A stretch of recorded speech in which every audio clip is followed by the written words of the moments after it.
You may not care about that message at all. It might be a promotion, a group chat, a system reminder, or a random update. But once the red number is sitting there, it becomes hard to pretend you did not see it. The badge is not the content. It does not tell you whether anything is urgent. Still, it feels like a tiny unfinished task parked at the edge of your vision.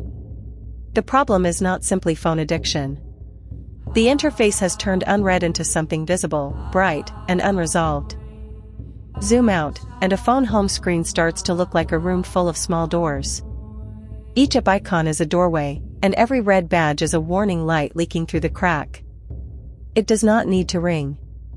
It does not need to vibrate. It just sits there, quietly taking a little attention. The message behind it may not matter, but the badge says, something is waiting. When several apps show badges at once, you are no longer looking at communication. You are looking at a wall of tiny chores. Unread badges are powerful because they turn information into account. It is no longer about what someone said. It becomes how many things you have not handled.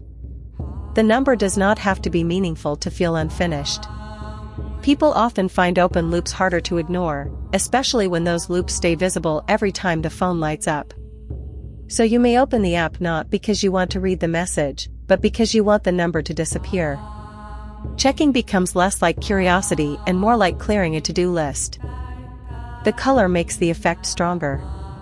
A red badge stands out against calmer icons and backgrounds. In many interfaces and real-world settings, red is used for warnings, errors, urgency, or important status. So even when your rational brain says nothing serious is happening, your eyes may still jump there first. As the number grows, the pressure grows with it. The badge does not order you to open the app, but it can make ignoring the app feel like leaving a pile of unsorted papers on your desk. A notification system is made of many parts: sound, vibration, lock screen banners, previews, badges, and unread counts. Turning off one part does not always remove the others. You can silence an app and still feel watched by the badge. You can ignore the content while the number keeps climbing. These tools are not useless. They help important messages stay visible and prevent real tasks from being missed. The trouble begins when every app treats itself like an emergency, leaving you to sort the real signals from the noise. The answer is not to never check notifications again. It is to rank them. Family messages, banking alerts, work schedules, deliveries, or real deadlines may deserve immediate visibility. Ads, games, noisy group chats, and apps you rarely use may not deserve badges at all. Some can be muted. Some can go into summaries.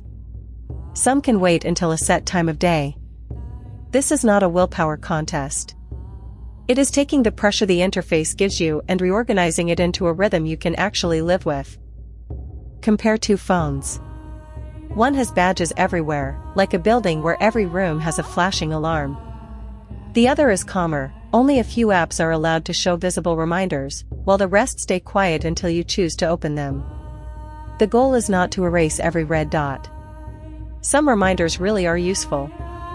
The difference is deciding what earns the right to interrupt your eyes before you have chosen what to do. Once low-value badges are removed, the red dot can become a signal again instead of background stress. So why can a red notification number feel worse than the message itself? Because it turns an invisible unfinished state into a visual symbol that keeps staring back.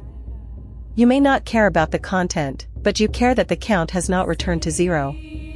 Taking control does not mean blaming yourself or deleting your digital life.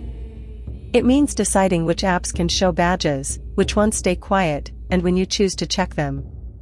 Reclaiming notification settings is really reclaiming the door handle to your attention.